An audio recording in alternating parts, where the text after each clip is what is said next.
Bom dia. Bom, tem um probleminha gostoso aí, que é o seguinte, nós precisamos de lugares. Então, se você pode chegar mais aí para o cantinho, para liberar algum espaço, tá precisando isso. Vamos se acomodando aí de forma que quem está chegando fique mais fácil o acesso. Queridos, nova série. Vamos falar da divindade do nosso Senhor Jesus. Projeta para a gente aí. Hoje um dia também especial por conta da volta da escola bíblica.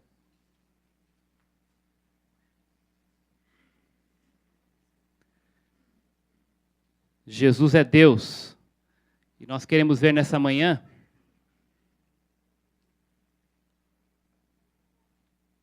aí um pouquinho de introdução sobre esse assunto.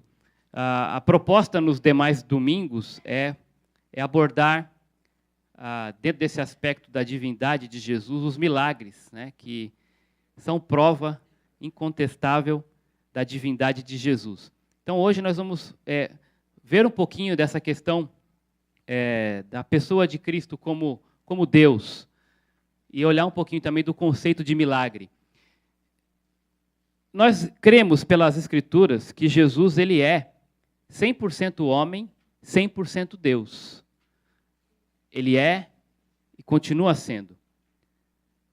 E para esse fenômeno, vamos dizer assim, né, o nome que se dá para isso está escrito ali, né, união hipostática, ou seja, a união de duas pessoas, né, na mesma essência, ou a união do 100% homem e o 100% Deus na mesma pessoa. As duas naturezas, na verdade, unidas numa mesma pessoa, a pessoa de Jesus Cristo.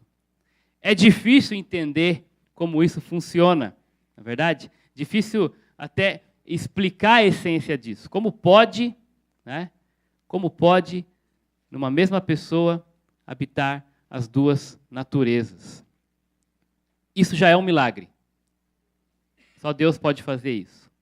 Agora, é interessante perceber também que se você já entregou sua vida para Jesus, a Bíblia fala que esse é o maior milagre que pode existir. Porque a semelhança de Cristo, se você já entregou sua vida para Ele, se você já crê em Jesus como seu Senhor e Salvador, a Bíblia diz que o próprio Deus, na segunda pessoa, na terceira pessoa da Trindade, o Espírito Santo, ele vem habitar em você.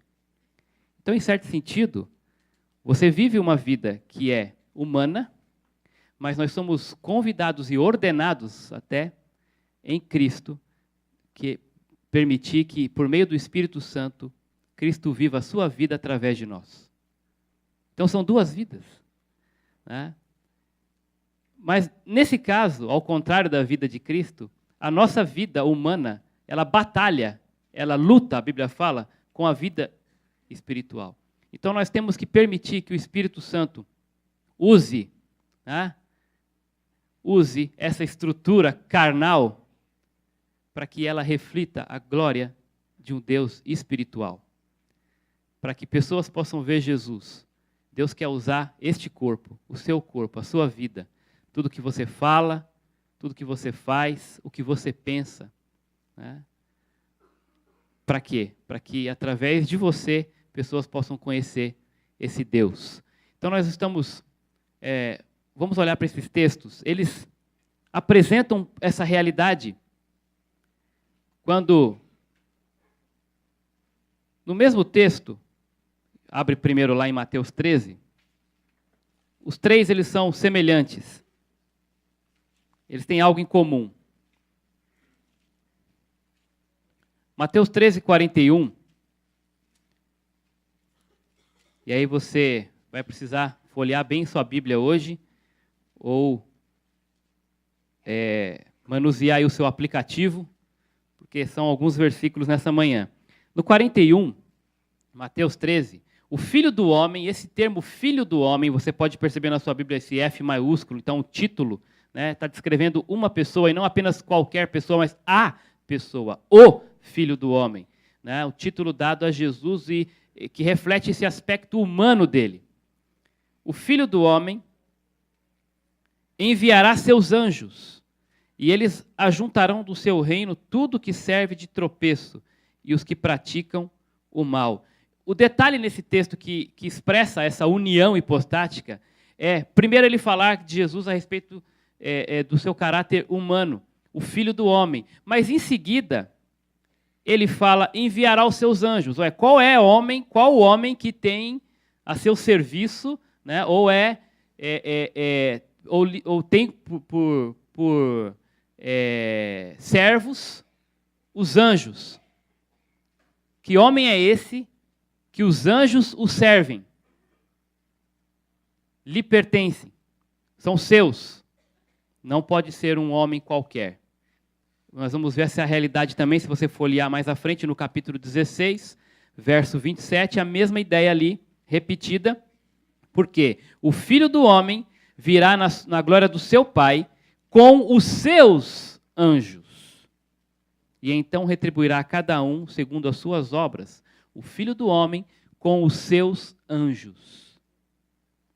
E a mesma ideia no capítulo 24, versículo 30 e 31. Então aparecerá no céu o sinal do Filho do Homem. O sol escurecerá, a lua não dará a sua luz, as estrelas cairão do céu e os poderes do céu serão abalados. Então aparecerá no céu o sinal do Filho do Homem. E todas as nações da terra se levantarão e verão o Filho do Homem vindo com poder e grande glória sobre as nuvens. E ele enviará os seus anjos com um alto som de trombeta, os quais reunirão os seus escolhidos desde os quatro ventos, de uma a outra extremidade do céu. De novo, aqui, né, esse paralelo da humanidade e da divindade de Jesus. O Filho do Homem enviando os seus anjos. Este, então, não é apenas um homem, mas ele é também o próprio Deus, pelo fato de ter a seu serviço e de ter, pertencendo a si próprio, os anjos.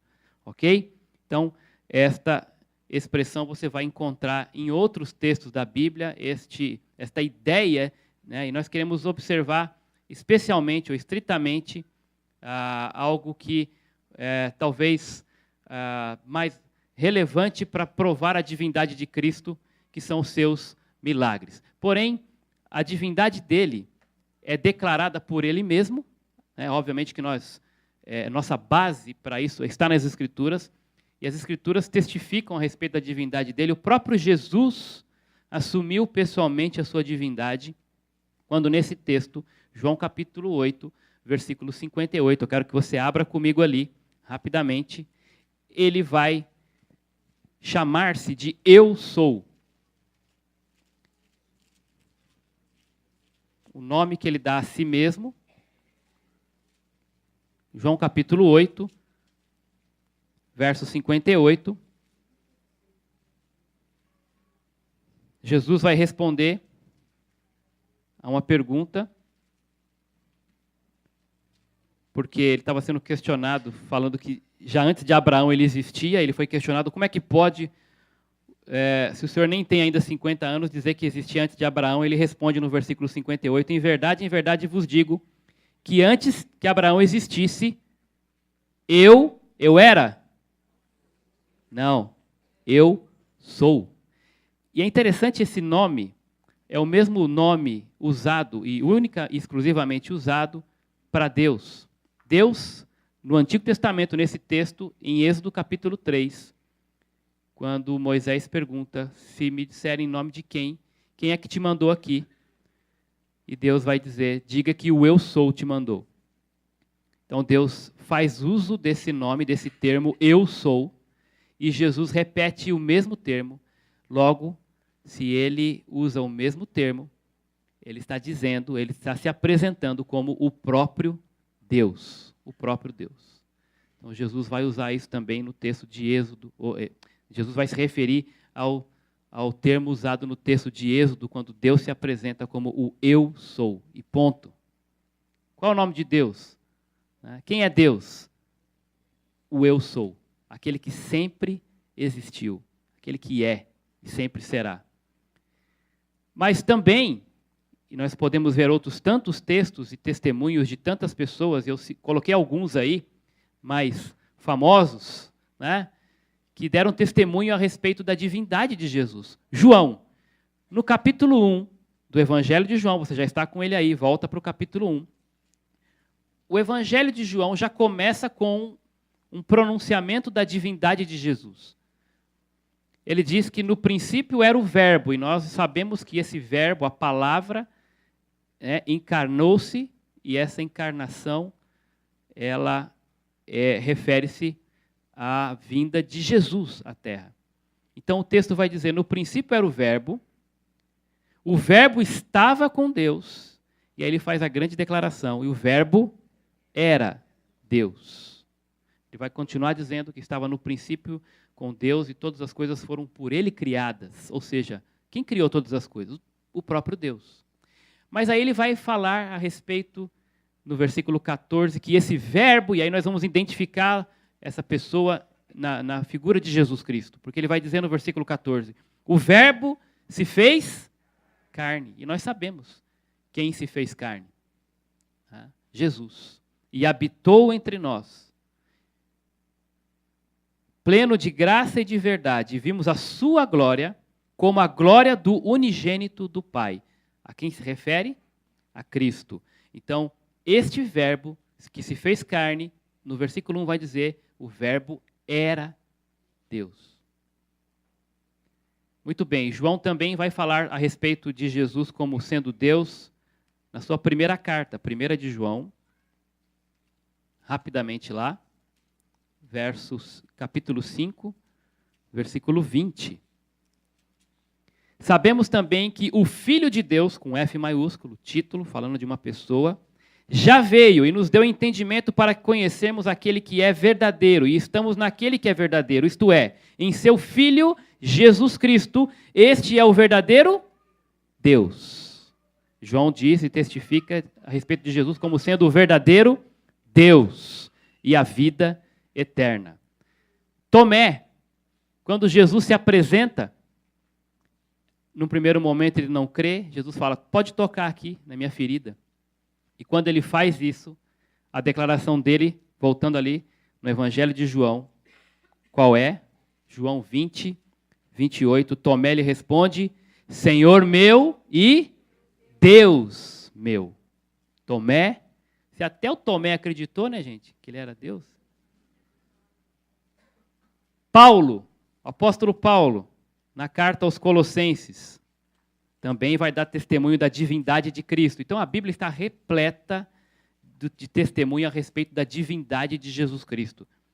Ao contrário do que muitos, ou algumas filosofias aí afirmam, e uma mais conhecida chamada de deísmo, que Jesus não era plenamente Deus, que era um homem extraordinário.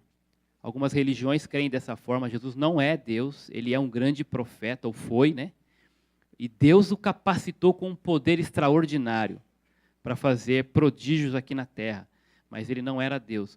Essas pessoas negam toda essa gama de testemunho. A Bíblia toda perde o seu valor se nós não entendermos ou não aceitarmos Jesus como 100% Deus. O apóstolo Paulo, escrevendo aos Colossenses, capítulo 1, versículo 15, vai dizer que ele, falando a respeito de Jesus, é a imagem do Deus invisível, o primogênito de toda a criação.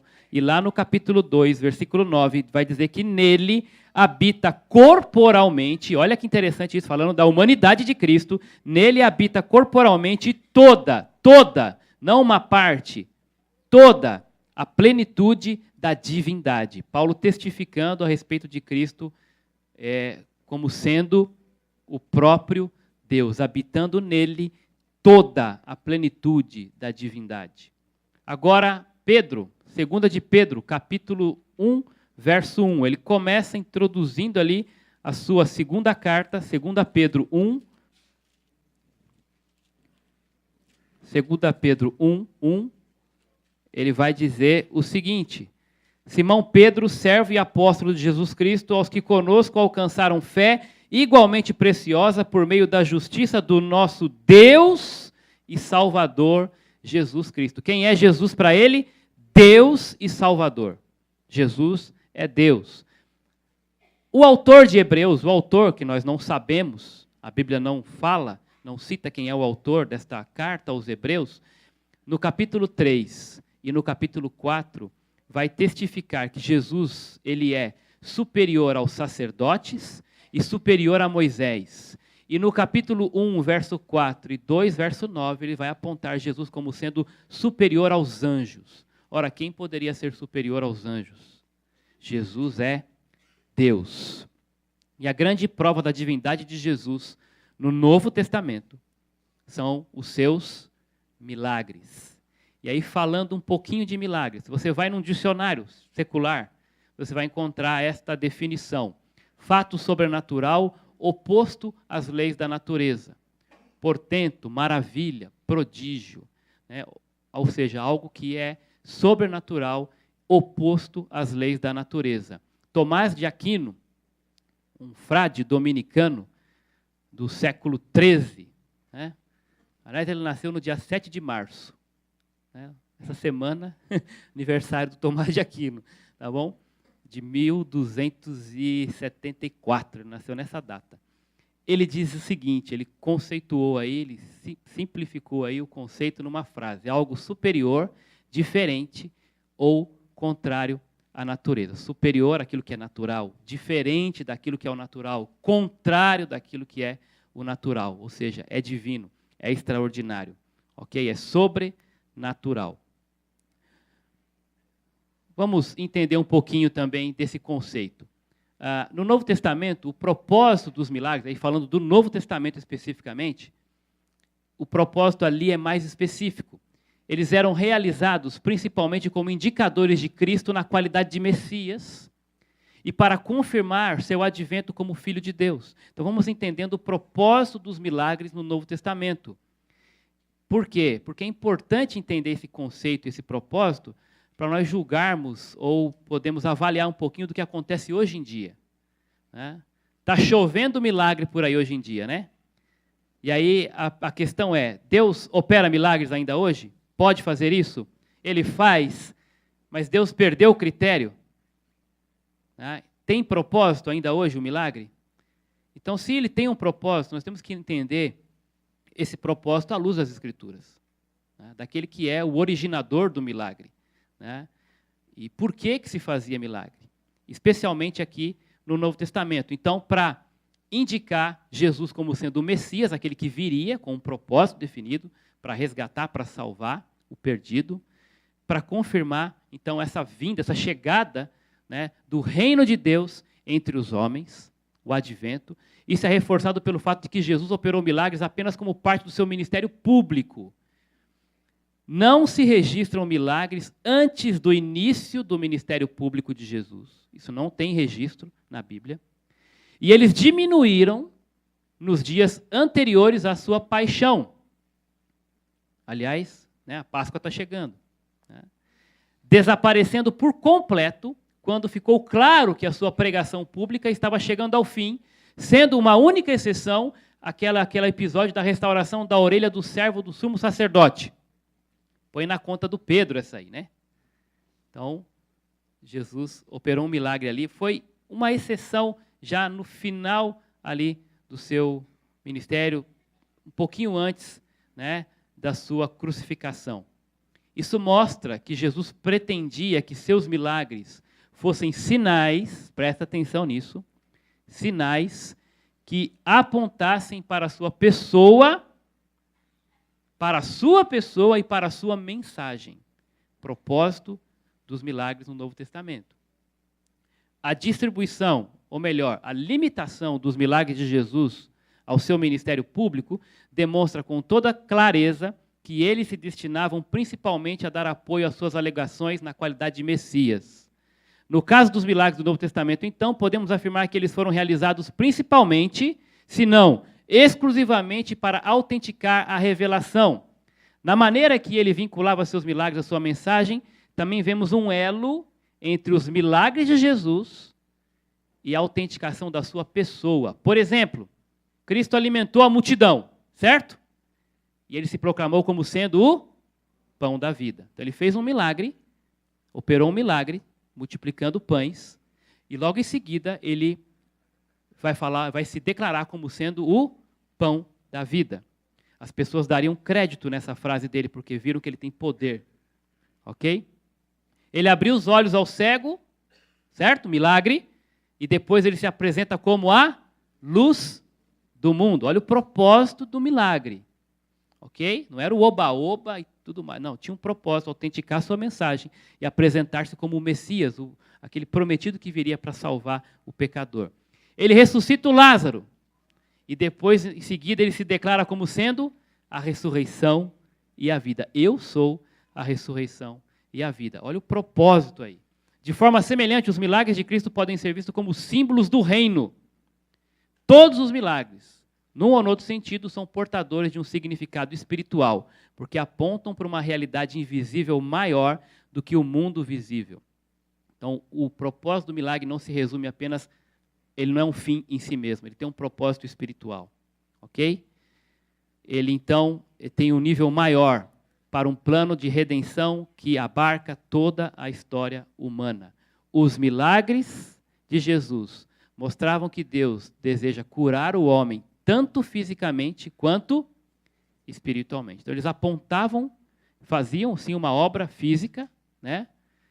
Mas ele também chamava aquela pessoa para a fé no Salvador, para uma realidade espiritual. Na história, por exemplo, do paralítico baixado do telhado, né? Lembra dessa história? Narrada em Mateus, Jesus primeiramente faz o quê? Perdoa-lhe o pecado. Aí alguns, né, criticam isso. Como é que pode ele dizer que, que vai perdoar pecado? Para vocês saberem que o Filho do Homem tem autoridade para perdoar pecado, aí ele diz assim, levanta e anda. Então ele opera um milagre para quê? Para autenticar a mensagem dele e gerar fé naqueles incrédulos, né? Para que eles entendessem que Jesus tem sim poder para salvar espiritualmente, não apenas curar o físico, né? A mensagem era verdadeira. Rapidamente, vamos para esse texto. Vamos olhar um caso aqui, Lucas capítulo 7, de 12 a 22. Ali tem um milagre acontecendo.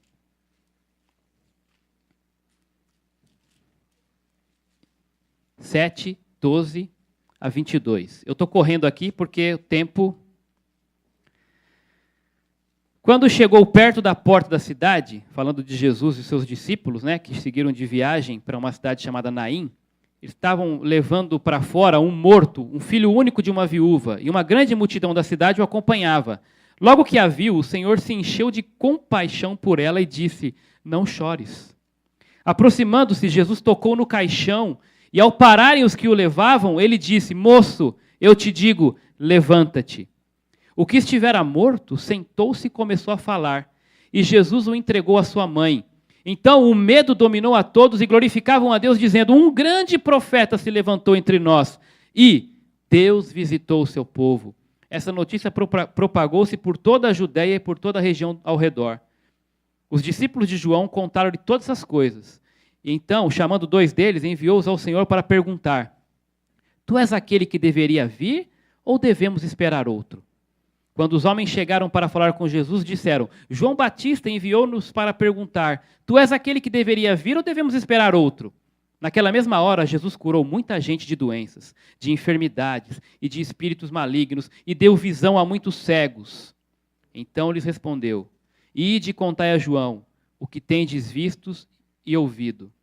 Cegos vêm, paralíticos andam, leprosos são purificados e surdos ouvem, mortos são ressuscitados e o evangelho é anunciado aos pobres. Bem-aventurado quem não se escandalizar por minha causa. Esse texto mostra um pouquinho a respeito do milagre e do conceito de milagre.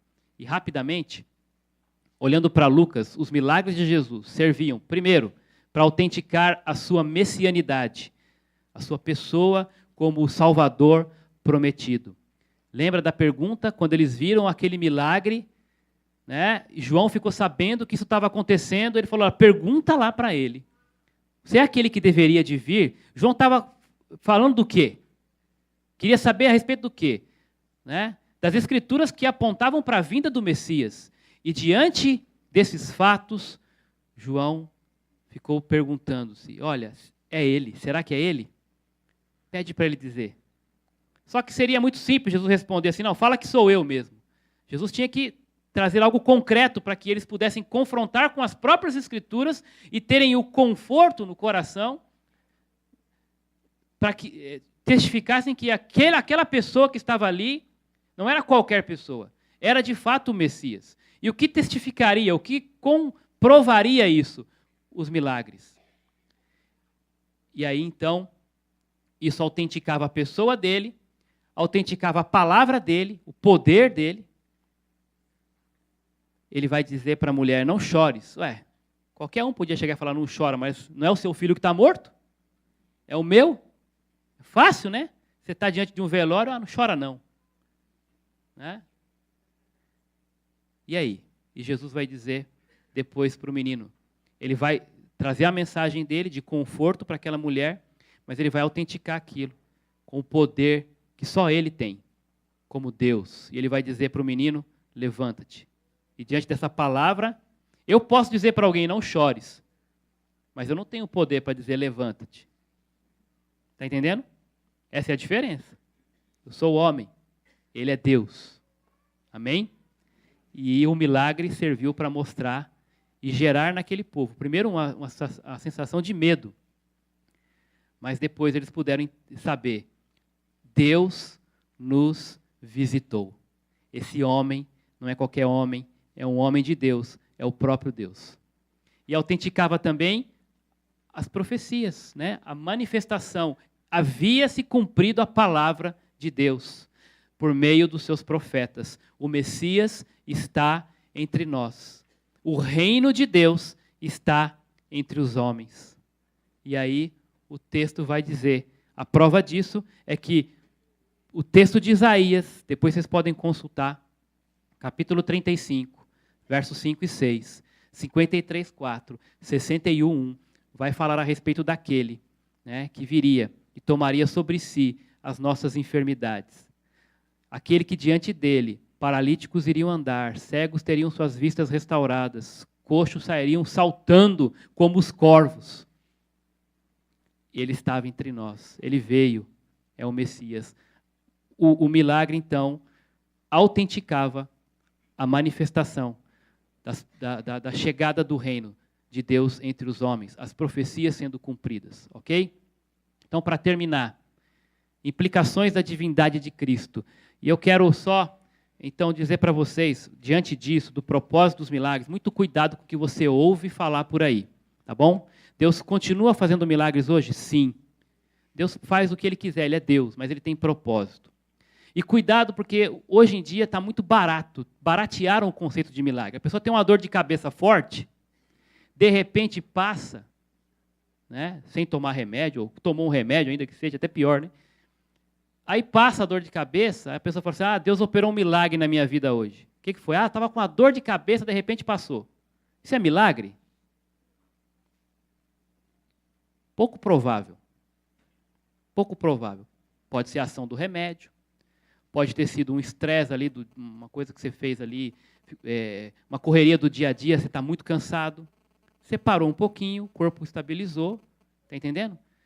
Então, enfim, cuidado, né? E eu estou dando um exemplo aqui,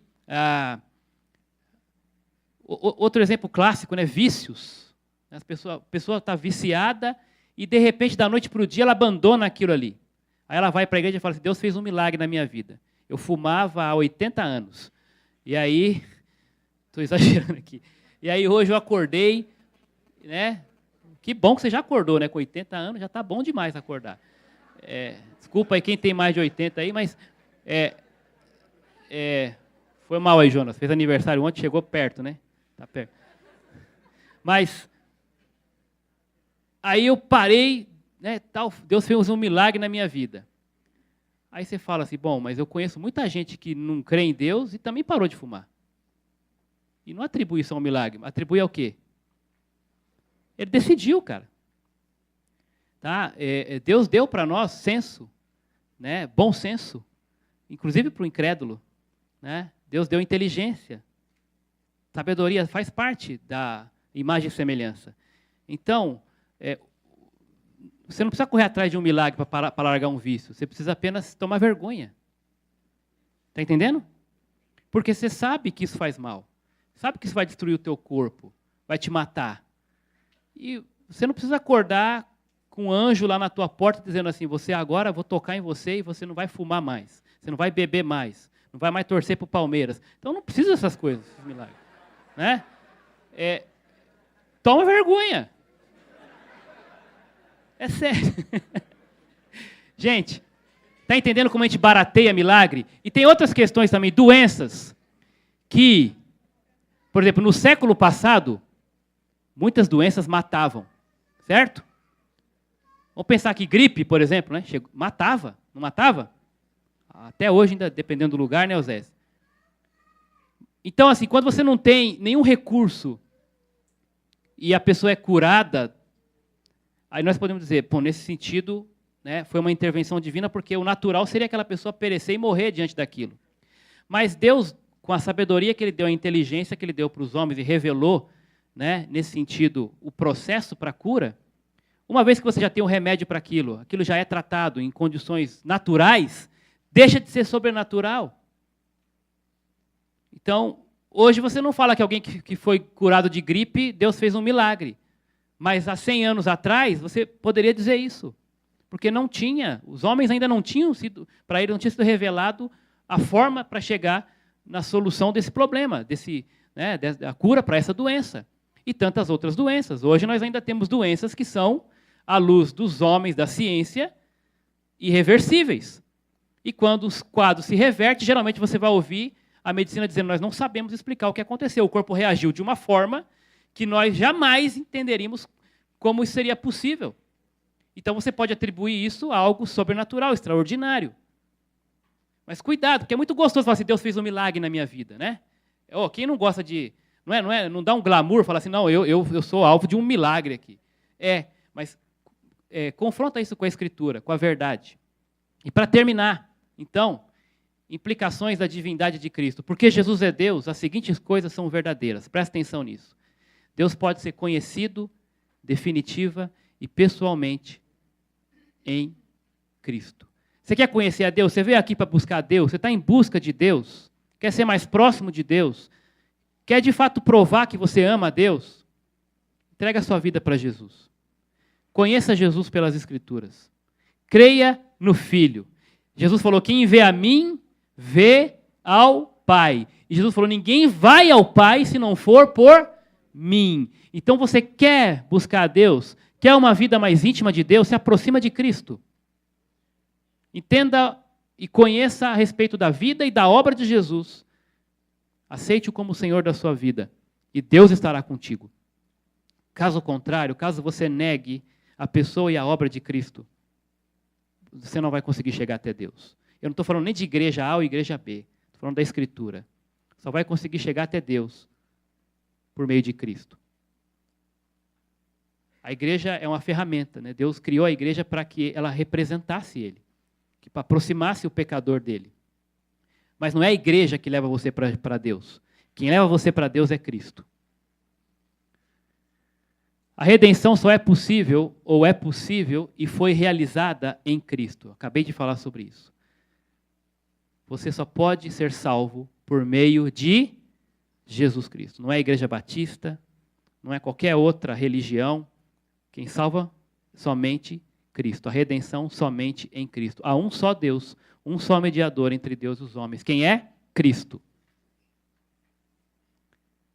No Cristo ressurreto, assunto, ou seja, elevado aos céus, entronizado, nós temos um sumo sacerdote que simpatiza conosco e tem um poder infinito para suprir nossas necessidades.